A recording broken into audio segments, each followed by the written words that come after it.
Welcome to another episode of Husch Blackwell's False Claims Act Insights podcast. I'm your host, Jonathan Porter. Earlier this year, we released a two-part podcast episode where we tried to figure out what a switch from the Biden administration to the Trump administration might do for False Claims Act enforcement. My law partner, Cormac Connor, made a lot of very good predictions about FCA enforcement and where we were going and how FCA enforcement was likely going to stay the course through the next administration. And I think he's largely correct about that. But in today's episode, what we're going to do, we're looking at how turnover at two of the biggest federal government positions that impact FCA might impact this enforcement landscape going forward. Today, we're talking about Michael Granston leaving DOJ last month and how Brenna Jenny is filling his shoes. And we're talking about how a new inspector general at HHS following Christi Grimm's firing earlier this year, how this might play out in real life FCA enforcement. So these are two people coming from outside government, now taking major roles that directly impact FCA investigations and litigation. So the question we're asking today is, what might change now with this new leadership? Joining me to answer that question is my law partner, Brian Flood. Brian is a former prosecutor and former inspector general of the Texas Health and Human Services Commission, a position he was appointed to by former Texas Governor Rick Perry. As inspector general, Brian oversaw a staff of 500 people. He saved the Texas taxpayers billions of dollars on his watch. And Brian also previously served on the board of directors of the Association of Inspectors General and on CMS's Medicaid Integrity Program Advisory Committee. Now in Husch Blackwell's Austin, Texas office, Brian helps clients with all manner of government problems. And so who better to talk about how new government leadership can impact enforcement than Brian Flood? Brian, thanks for joining the podcast and sharing your experience with our listeners. Thanks for having me. I appreciate it. All right. So, Brian, let's start with the turnover at DOJ. Michael Granston, he was a 30-year veteran of the Department of Justice, moved from line-level DOJ trial attorney within civil frauds up into more and more leadership roles, left as the DAG, the person who oversees FCA enforcement. Listeners may recall episodes in the past where we've talked about the Granston memo. And so he's had big responsibilities for overseeing how the FCA is enforced. So, I don't know that having a new person overseeing FCA enforcement at DOJ is going to have a huge across the board impact on day-to-day enforcement matters, but I think it could have some impact on some key issues. And I think Brenna Jenny, the new DAG in charge of overseeing civil frauds, I think she could have a real impact because she's coming from private practice. She's seen how key tams play out in the real world. And so I think there could be some additional sympathy for people who are being investigated. She could have a different background than Michael Granston ever had. So one example of where this could play out is the hotly contested issue in FCA right now of causation. So causation, the big question there is, what level of causation does DOJ or whistleblowers, what level do they need to show between kickbacks and government claims? So Brian, first question for you, how might new DOJ leadership change that landscape, this causation issues in FCA litigation in coming months? Well, those are good questions, and we're all trying to forecast the future. But for causation was a position Jenny pushed while in private practice. It's also now a circuit split, and there's some momentum behind it. And so I think Jenny could raise that as the standard for application as policy rather than law and push that out. Jenny also raised the issues of Escobar when she was previously out of private practice. If you kind of marry that up with but for causation, it starts to change the level of evidence. And then if you add to that the final horse of the apocalypse, that Chevron is now dead and you don't have deference, then if you combine those three things together, I think she could push a change in policy, which would change prioritization. Yeah, I think that's right, Brian. The way causation is playing out, the First Circuit weighed in earlier this year on this and said, but for causation is the right standard because there is a circuit split, as you said. I said at the time, I could absolutely see this being the next Supreme Court FCA case. But as you said, Brian, if Brenna is going to look at this landscape and said, well, no, we're going to take the position that statutes mean what they say.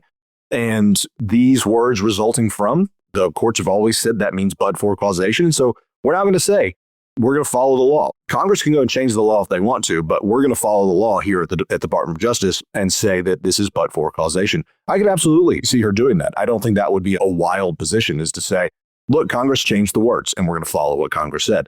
And that could have a huge, like you said, Brian, that could have a huge impact on this landscape. Another issue where I could see DOJ leadership making waves is with declined key tams.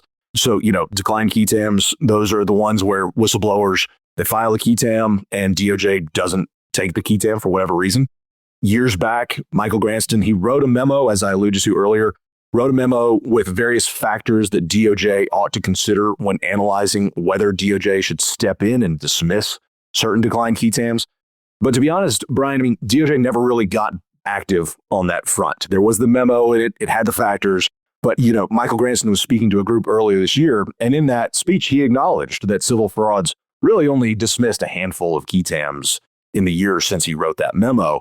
But Brian, if Brenna's going to come in sort of with this experience of defending companies accused of fraud that DOJ doesn't take, and she's litigating these declined key tams, could that have a real impact on whether DOJ could start stepping in and dismissing declined key tams more often? What do you think about that, Brian? I think that there's a push-pull in the whole dismissal arena. The prior administrations, we might call them at DOJ, they still had to present justification for the dismissal. They had to research all of the issues. They had to show why they had merit in dismissing it. And I think there was some excessive caution in taking those issues on and be willing to defend them. I also think they had a lack of resources to actually do that research, to make that pushback, to fight the appeals for whenever they did choose to dismiss them. I think the flavor right now at DOJ could push a change in prioritization, create a specialized units of prosecutors who could look at the cases quicker, get the position papers out faster, and then push back and dismiss those cases. So DOJ had its resources better used on cases that she, from her background, would see had merit. Yeah, I think that's right, Brian. It's one thing if you are Michael Granston, you're a career DOJ person, and you're looking at these things, you're saying, okay, I understand there could be some key tams that are, for whatever reason, bad, and we don't want them to go forward. But it's another if you're Brenna and you've been in the trenches fighting with whistleblower lawyers on cases where you think are wrong. You think they're wrong from a policy level, is that these are cases that maybe are abusing the process somehow. I could absolutely see where Brenna would come in and say, no, we're going to make some real changes here. We're going to step in, and for cases where we think that there's an issue, we're going to step in and stop these. I could absolutely see her doing that. The interesting thing is, if you're a line attorney at DOJ, a lot of times you're going for the easiest solution, and a lot of times the easiest solution is to just do nothing and let key tams play themselves out. It's hard to go to a relator that you've been working with and say, we're going to put a stop to this, you're going to get nothing. That's not the easiest thing to do. But if someone in DOJ leadership is going to come in and say, no, we're going to start exercising this power more frequently, that's what's going to happen. So, Brian, putting a bow on the DOJ side, that's who you and I think, work with most often is DOJ attorneys. Big picture, with new DOJ leadership, how should that impact our day-to-day jobs of advocating for our clients to DOJ? To me, going over AUSAs and line DOJ attorneys' heads, that's something that I think I usually reserve for dire circumstances. And so, Brian, tell our listeners how you think new leadership will really play out and whether it changes how you think that we should be approaching our advocacy to DOJ on behalf of our clients. Sure. It is always small p politically sensitive whenever you start jumping around in the management levels at DOJ or in other agencies that oversee Medicare and Medicaid. But I would look at the playing field, emphasize the points we are discussing, and use the recent changes as a pushback against the traditional DOJ playbook and guidance that the line prosecutor is going to be looking in to make their decisions from. And what I mean by that is we should either directly or indirectly raise the issues of causation as a link to the alleged violation under a but-for causation overtly said or covertly said. And then link that with highlighting any opportunities for Escobar's materiality and supervalues intent as it links up to this but-for causation idea, and then raise the heightened burden of proof that that's going to require the government to meet, because the line prosecutor is going to be thinking through how is this going to play in front of a court or a judge, and show that, with the lack of deference with Chevron, you're now going to have a real witness show up from the agency and take a position that they might be uncomfortable to say out loud. And I would start those themes with the line prosecutor so that I would have them ready if I wanted or needed to go above them in the small p political climb. Yeah, absolutely, Brian. When I was at DOJ, if people did go over my head from time to time, that usually was not received well. It happened once where I was not even looped in and they just went straight to a political appointee and complained about something.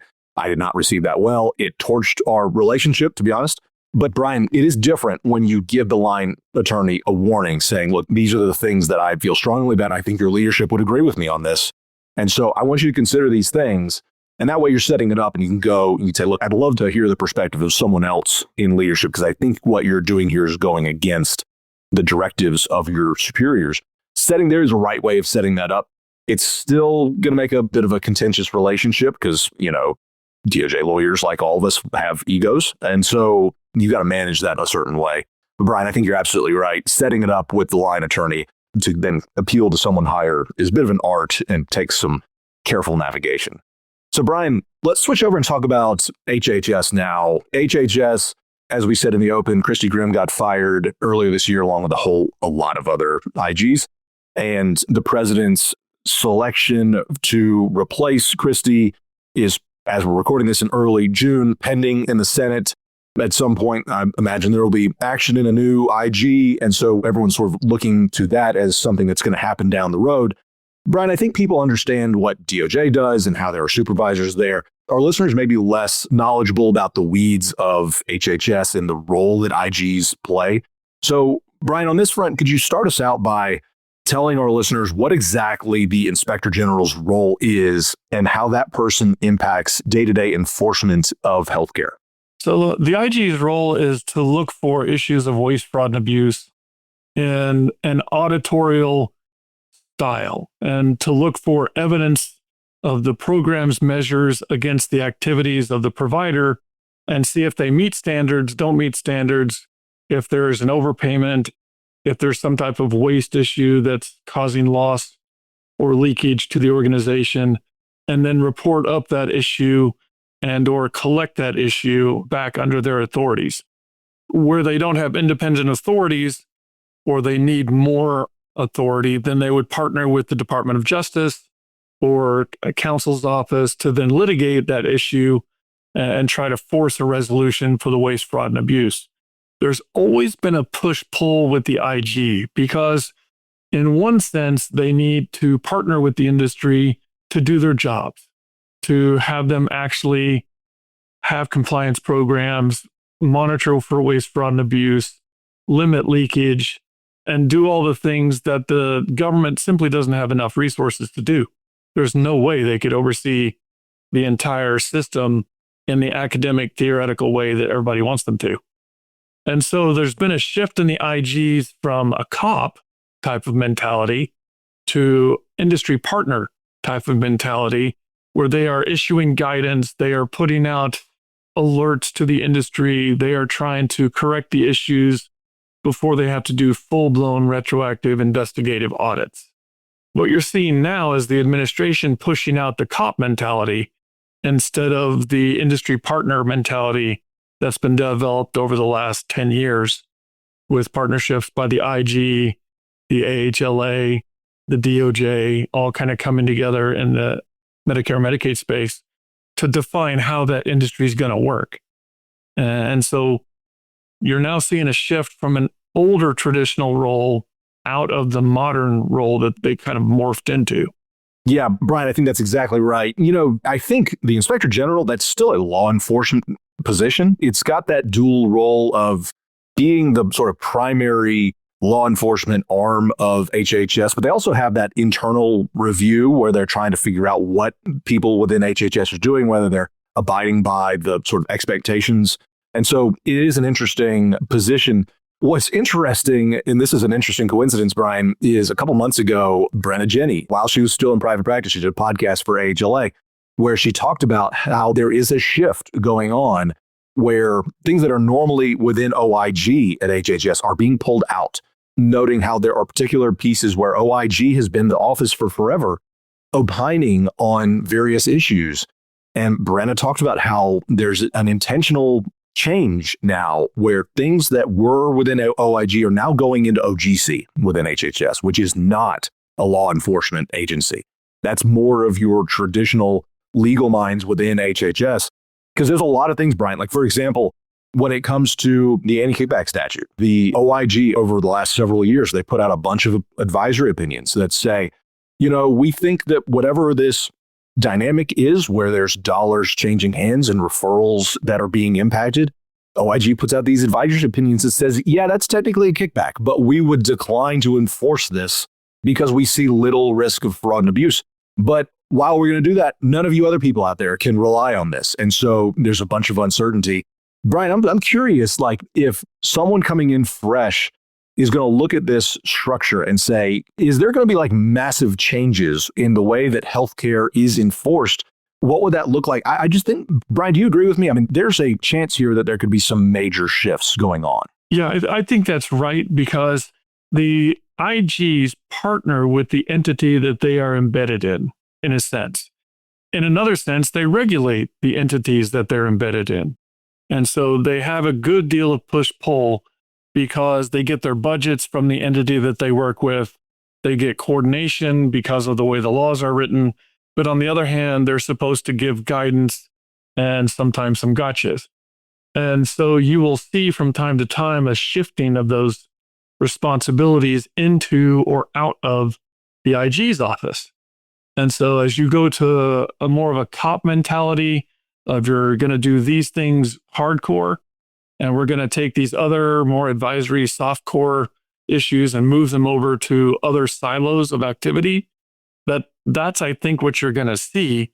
What that's going to do is destabilize the industry in the reliance on the guidance that it received in the past. And because now they don't know where the wind is blowing, and it may shift, which triples your risk when you're trying to advise, especially on a new business structure or a business structure that bumps right along the lines. And you're trying to decide, am I going to, invest millions or billions in that structure to then have it litigated later and undone and damage numbers through the roof?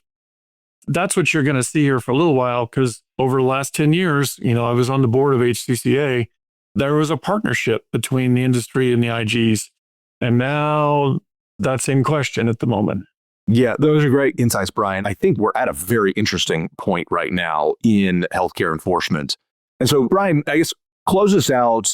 Give us just a little bit more of your IG experience and wisdom with all of this change, with new leadership coming in from outside of the IG community. What do you expect to see within HHS now? And how can we best help our clients with advocacy in healthcare fraud investigations and the like, given these shifts in leadership? So, I would hope to see some new guidance or public statements that begin to shape some type of reasonable policy. I don't know if that's going to be a hard launch with a memo or a soft launch with speeches and a slow curve into change. It'd be interesting to see if the issues of materiality and causation kind of begin to push out to each district as standards, either soft or hard, to actually make a prioritization of the resources of DOJ because of just the mass of key TAMs that are just sucking the oxygen out of the room. This would let them do actually a thoughtful job on the most necessary cases. And I think it would help kind of restore confidence in the industry that they're really seeking to do justice. I know you and I are familiar with that term, rather than just feeding on the plaintiff's bar, because they're controlling the dockets right now with so much caseload. To do that, I think clients have to start pushing back with themes, beginning early, staying consistent through on the causation, materiality, and intent, to get the False Claims Act to kind of go back to its original purpose of solving certain problems, not every problem. Because, back in the 1990s, I think I looked the number up, there were 75 cases that were filed. And now we're over 900 cases that are filed. And the law was passed back in the Civil War. So if there was really all of this need for this tool to solve the problem, you would have expected to see that load carried through. And that's not what's happened. Instead, it's become a plaintiff's bar issue. But I think if you push materiality, causation, knowledge under the cases we've talked about today, and push that at each level of the office, that's the way to start pushing back the False Claims Act into the box it was intended to be in. 100% agree with you there, Brian. You hit the nail on the head. The False Claims Act has grown in the last several decades in terms of its use and importance. Exactly like you said, it was designed to solve certain problems rather than every problem. And now it's being used largely as a tool to address every problem. But there are other tools in DOJ's toolkit and IG's toolkits. And, maybe we're at a time when there could be a shift. So, Brian, 100% agree with you. And I'm proud to practice with you. And we can talk about these things all the time and forever. And we will. But no, Brian, thanks for coming on the podcast today and helping our listeners understand what this personnel shift could potentially do to FCA enforcement. So, Brian, thanks for joining us. Thanks for having me. As Brian talked about the massive key tams that are out there were a record number of key tams filed last fiscal year. Those are being played out right now. And I think the whistleblower bar is watching and they're hearing about the Justice Department and people within the Trump administration talking about how they want more and more uses of the False Claims Act. I think you're about to see a lot more False Claims Act cases getting filed under seal and then the investigations flowing. And so on this podcast, we're going to continue to follow that development and try to help our clients stay ahead of the curve. And so we thank everyone for listening. However you're listening to us, you can subscribe to us and hear more of these podcasts as we try to keep you up to speed on this interesting enforcement time. So listeners, thank you for joining us and we'll see you next time.